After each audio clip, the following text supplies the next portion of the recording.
नमस्कार दोस्तों। भोजपुरी के सुपरस्टार खेसारी लाल यादव और पवन सिंह के विवादों की खबर अक्सर आपने सोशल मीडिया में देखी होगी।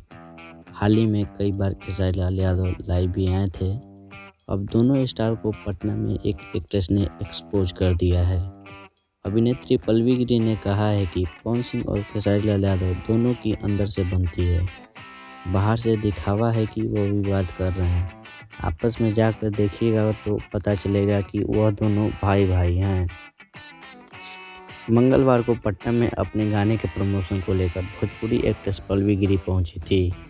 इस दौरान उन्होंने कहा था कि पवन सिंह और खेसारी लाल यादव की बीच अच्छी बॉन्डिंग है, बस सबको पब्लिसिटी चाहिए और दोनों प्लान करते होंगे या कुछ करते होंगे इस तरह की पब्लिसिटी पाने के लिए, लेकिन वास्तव में दोनों भाई हैं। क्या दोस्तों, वास्तव में पब्लिसिटी के लिए दोनों एक तर आपस में लड़ते रहते हैं? अगर आपको भी ऐसा लगता है तो कमेंट में ज़रूर बताएं। वीडियो अच्छी तो लाइक करें और ऐसी जानकारी के लिए हमारे चैनल को सब्सक्राइब करके बेल आइकन जरूर दबाएं। हम फिर मिलेंगे दोस्तों एक नए वीडियो के साथ। धन्यवाद।